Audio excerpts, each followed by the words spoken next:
monks will spend the rest of their lives in holes, reading and rereading their Bibles, until they too join the catacombs of the dead.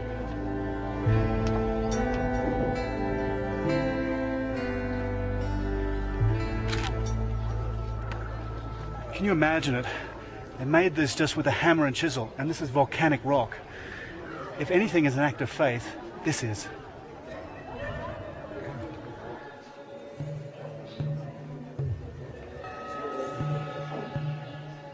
But inside the church is the source of an even deeper religious obsession. The Ethiopians believe that somewhere, hidden behind these curtains, is an object handed to Moses by God. It's the Ark of the Covenant, the box that held the 10 Commandments. Now I must say, I'd always believed it was destroyed when the Babylonians sacked Jerusalem in 586 BC. But here they believe it was brought to Ethiopia by Menelik, son of King Solomon and the Queen of Sheba.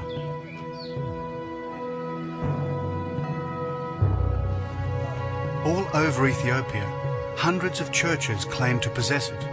It might be here, it might be elsewhere, but where? Well, that's the point of my journey.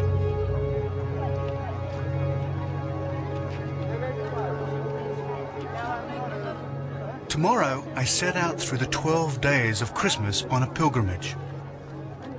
I travel to some of the most remote hiding places in Ethiopia on my quest for the secrets of the lost Ark.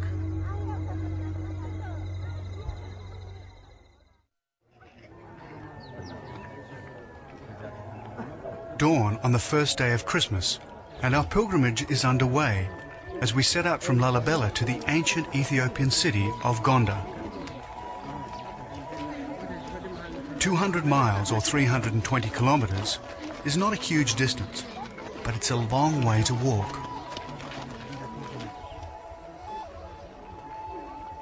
Stage 1 takes us to Bethlehem, but not the biblical Bethlehem. There's a Bethlehem in Ethiopia too, and here I'll find a church that claims a unique connection with the Ark of the Covenant. Ishitu and Ababa have brought their son Zed and their little daughter Jordanis. And it isn't long before we're in the heart of the Ethiopian highlands. This is another reason why Ethiopia has been isolated for so long. These amazing mountains.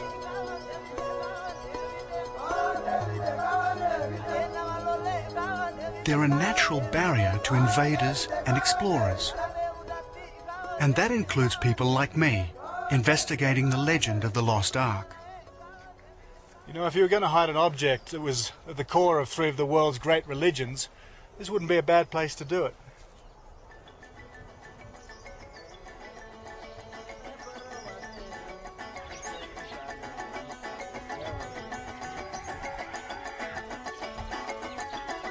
The Pilgrim's Trail takes us through some of the best farmland in the country. Only about 12% of Ethiopia is suitable for farming, which means that a population of 50 million Ethiopians depend on a few farmers like these to survive. No wonder it's so often a land of famine, and there's a drought on right now.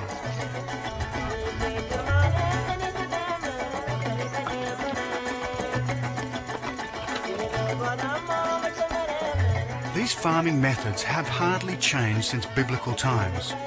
They still thresh grain here much in the same way as they did 2,000 years ago. No tractors or mechanized farm machinery here.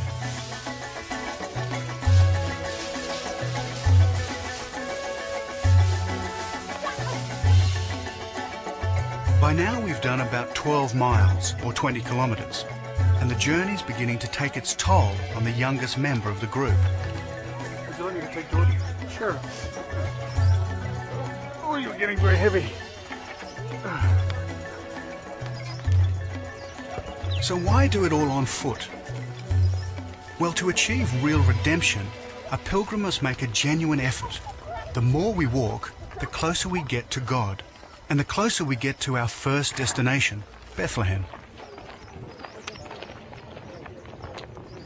This little town of Bethlehem is typical of the Ethiopian highlands. No power, no running water, not much land for crops or grazing, and desperately poor. We meet the Abba, or priest. If I want to know more about the Ark, I'd better not get on the wrong side of him. David ይባላል እሱ ከአውስትራሊያ ነው የመጣው. Hello, nice to meet you. We've come a long way to see you. Like all guests, we must be made welcome, and that means coffee. They know all about making coffee here in Ethiopia, and so they should. Coffee gets its name from the Kaffa region of Ethiopia, the place, they say, where coffee beans were first discovered. It's always handed round with some ceremony here. Indeed, few conversations start without coffee. And there's a lot that I want to ask the Abba about the Ark. Has the church ever housed the Ark of the Covenant? እዚህ ውስጥ ታቦት አለው. There is the ark, yeah.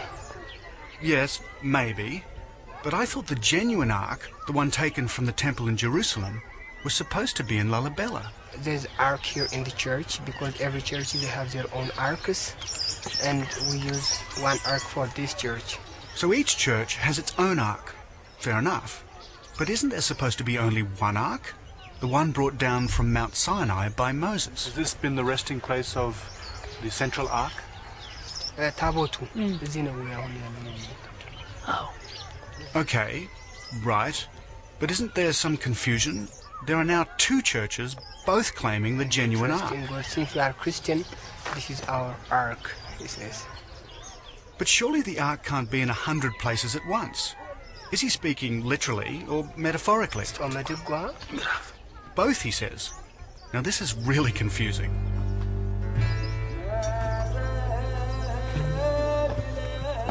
The Abba shows me the Bethlehem Church.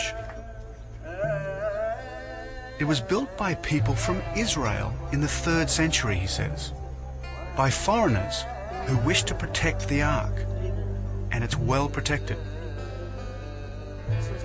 This is as far as the Abba can go. Because he's recently eaten and made love to his wife, he's temporarily impure and cannot enter the consecrated part of the church. So I enter under the watchful eyes of his assistant. But there's another mysterious eye staring at me from behind the curtains. Is this the Ark of the Covenant? I'm warned not to step too close.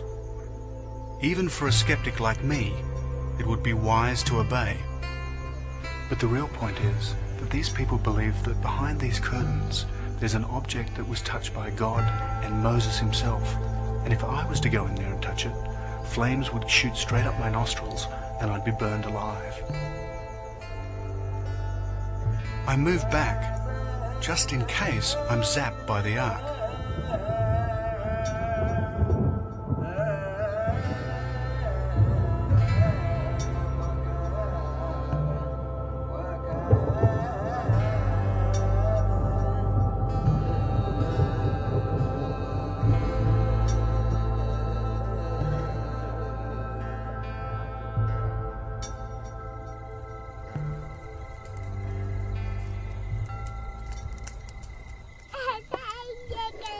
That evening, as Tete and Ababa prepare our meal, I keep little Jordanus amused.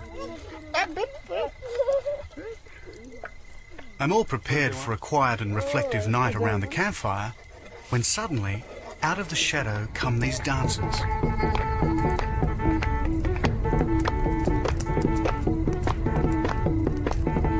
It's called, rather euphemistically, shoulder dancing, and it's a strange mix of Christianity and paganism.